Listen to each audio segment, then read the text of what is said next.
आदरणीय स्मृति ईरानी जी से कि आपको संबोधित है।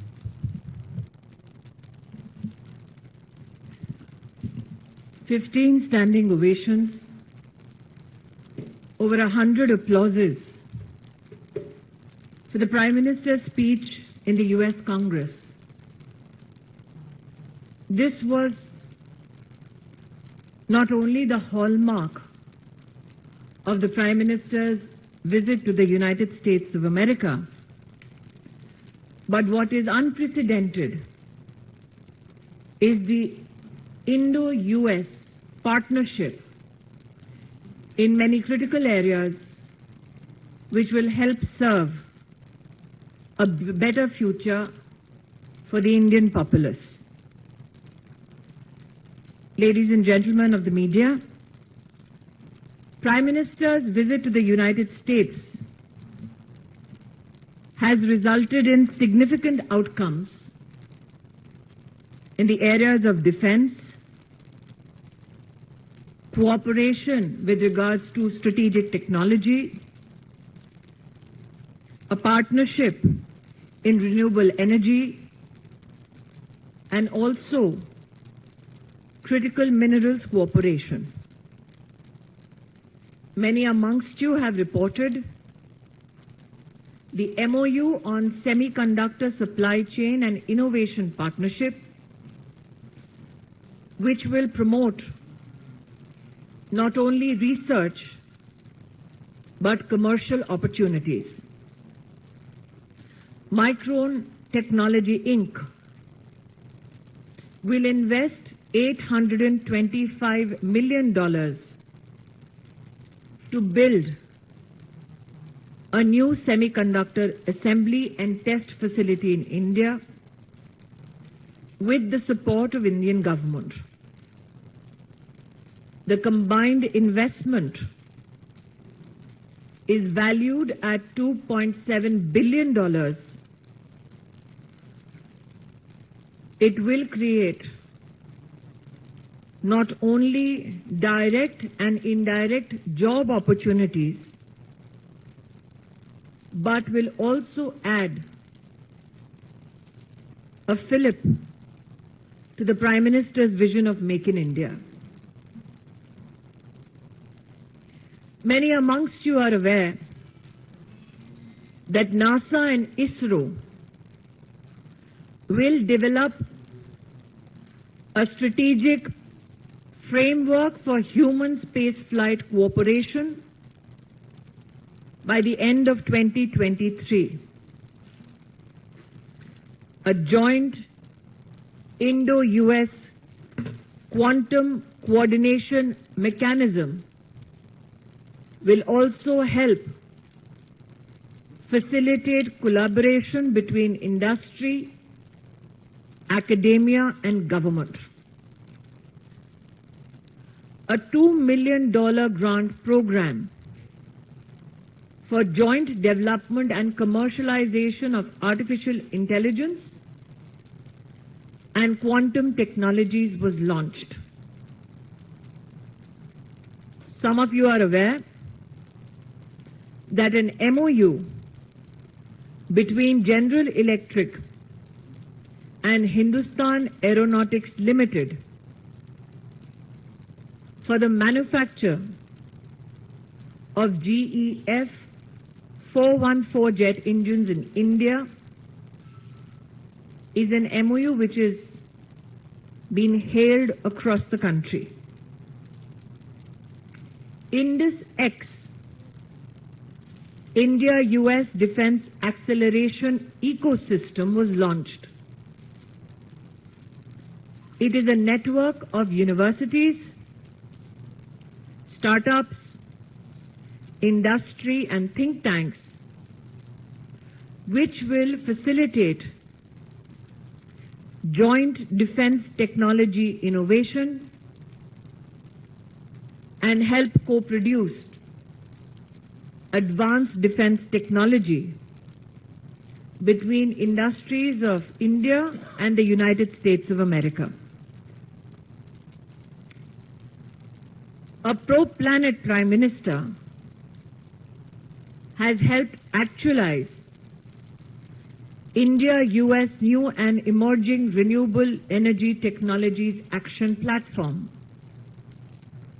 The launch of this platform will accelerate cooperation in green hydrogen, offshore and onshore wind, and other emerging technologies. As you all know, India has announced the world's largest green hydrogen mission, and this platform will complement that very Indian ambition. India now has become the newest partner in the Mineral Security Partnership, which will help accelerate development of diverse and sustainable critical energy mineral supply chains. This, ladies and gentlemen, is just a small reflection of the big Indian agenda that was serviced by the Pradhan Sevak during his US visit.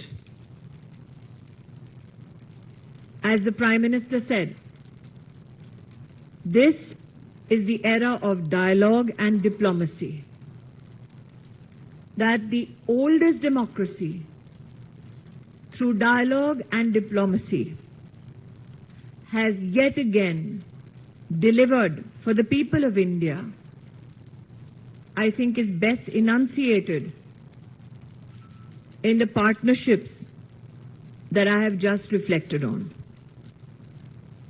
देवी और सज्जनों, प्रधानमंत्री मोदी की America के दौरे के दौरान diplomatic और strategic कई ऐसे अहम निर्णय लिए गए जो नव भारत के निर्माण में आत्मनिर्भर भारत के संकल्प के साथ हमारे देश में हिंदुस्तानियों को आर्थिक उन्नति के नए अवसर प्रदान करेंगे। आप सब जानते हैं कि प्रधानमंत्री मोदी के नेतृत्व में कई समझौते यूएस के इस दौरे में किए गए। $825 मिलियन के निवेश के साथ हिंदुस्तान में माइक्रोन टेक्नोलॉजी, सेमीकंडक्टर की सुविधा, असेंबली और प्रौद्योगिकी की दृष्टि से फैसिलिटी को भारत में स्थापित करेगी। कुल निवेश मात्र इस एमओयू की वजह से होगा $2.7 बिलियन का। अंतरिक्ष की दृष्टि से एक ऐतिहासिक समझौता इसरो और नासा के बीच, जिसके अंतर्गत मनुष्य को अंतरिक्ष की नई ऊंचाइयों से अवगत कराने का ये कोऑपरेशन, ये समझौता साल 2023 के अंत तक अलंकृत किया जाएगा। आप सब जानते हैं प्रधानमंत्री मोदी जी ने क्वांटम कंप्यूटिंग की दृष्टि से भारत सरकार के सौजन्य से एक विशिष्ट योजना को साकार किया है।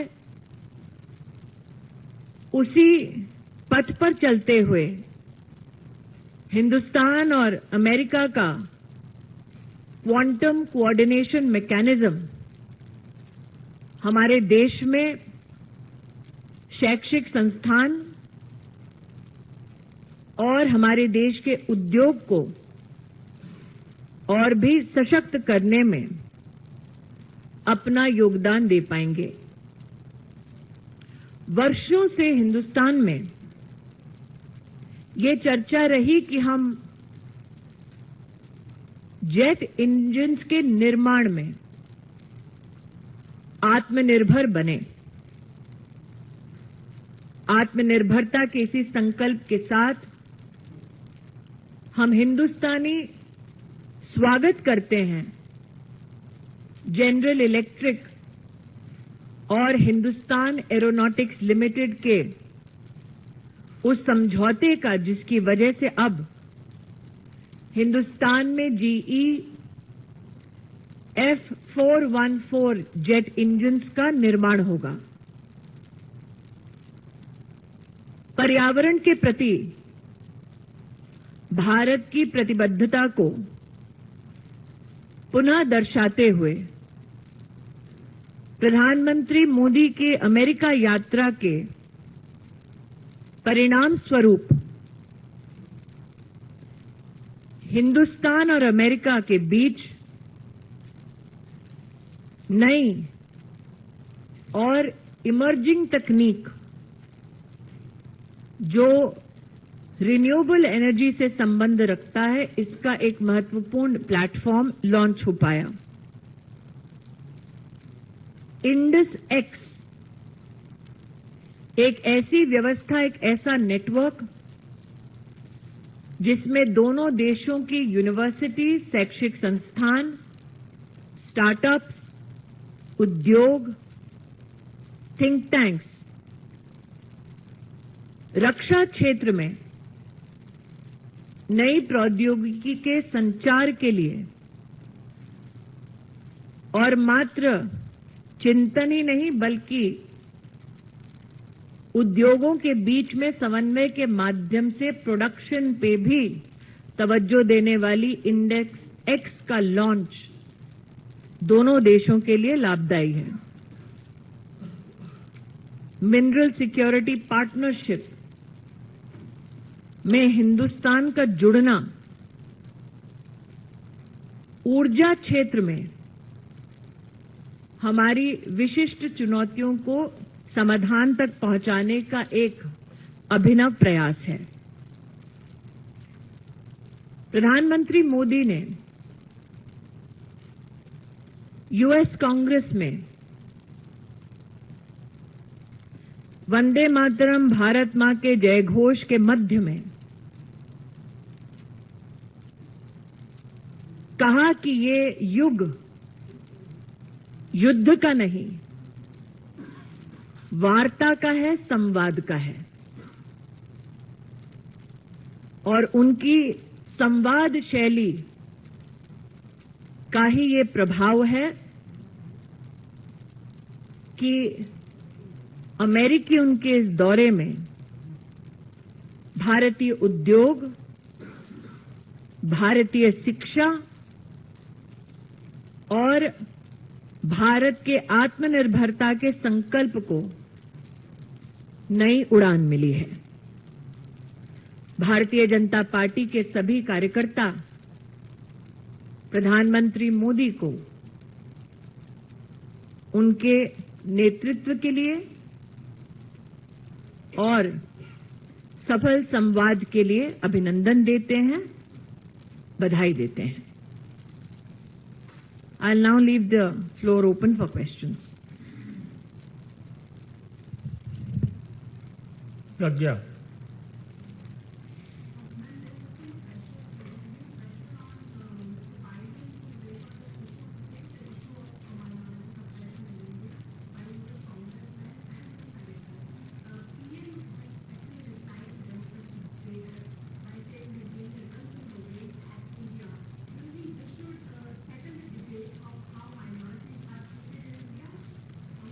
It is ironic, madam, that you pose the question to a lady whose surname is Irani. I think that those who are flummoxed by the strategic achievements of the Prime Minister's visit seek to denounce a democracy wherein 20 political parties that are currently serving the interests of India and Indians. Those who want to deflect attention from the Prime Minister's personal efforts undertaken in strategic cooperation in defense, in artificial intelligence, in the ecosystem of semiconductor assembly lines, in critical mineral engagements, would like to raise the minority bogey. I will only say this: as the general elections come closer, such political gaslighting is expected. What I am grateful for is the Prime Minister's steadfast focus on issues that are critical to Indian economy.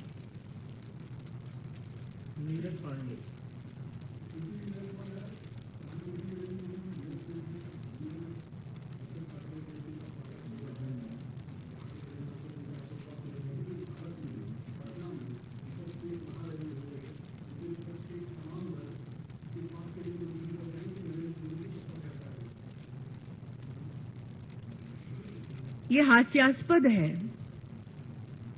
कि आज कांग्रेस की छत्र छाया में कुछ ऐसे नेता एकत्रित होंगे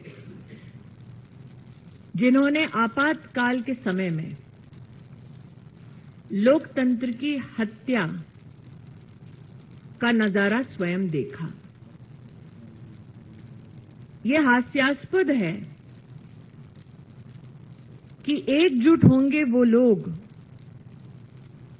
जो राष्ट्र को ये संकेत देना चाहते हैं कि उनकी स्वयं की क्षमता मोदी जी के सामने विफल है। मैं विशेषतः कांग्रेस पार्टी का आभार व्यक्त करती हूं कि उन्होंने सार्वजनिक तौर पर ये घोषित कर दिया कि कांग्रेस नरेंद्र मोदी को हराने में अकेले नाकाम है, उन्हें सहारे की जरूरत है।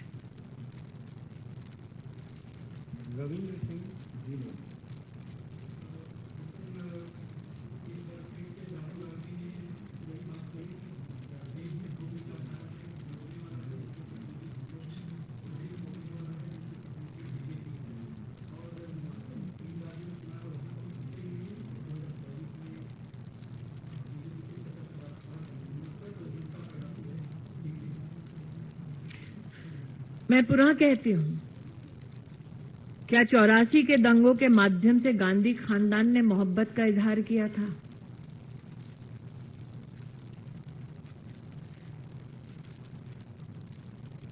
क्या यूनिवर्सिटी में जाकर भारत तेरे टुकड़े होंगे का नारा देके गांधी खानदान ने मोहब्बत का इजहार किया था?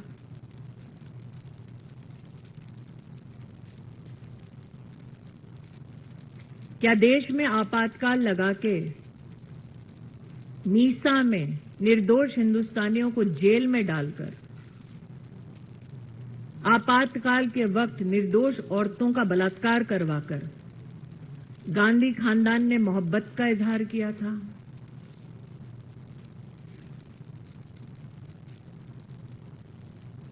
क्या पेड़ गिरना और धरती का कांपना मोहब्बत का इजहार है?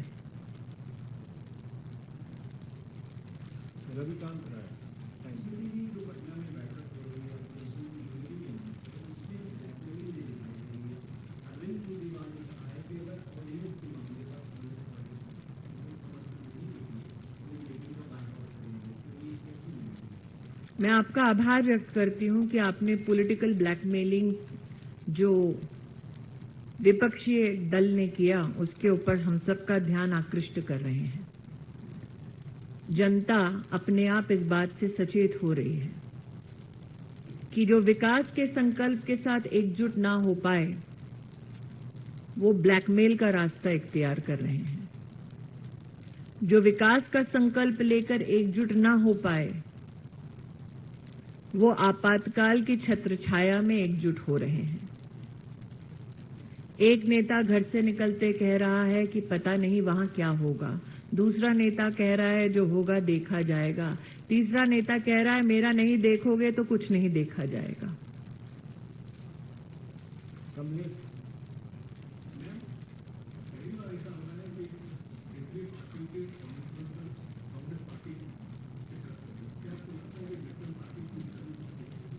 देखिए, the power is moved from the palace to the people. इसीलिए जो लोग सिर्फ अपनी विरासत पर राजनीतिक घमंड करते हैं, आज उनको चल के जाना पड़ता है उन लोगों के सामने जिनको एक दिन उन्होंने आपातकाल में जेल की सलाखों के पीछे छोड़ा था। लेकिन गए भी तो कहां गए? जो लोग एक पुल नहीं बना सकते वो डेमोक्रेटिक ब्रिज क्या खाक बना पाएंगे? धन्यवाद। Thank you.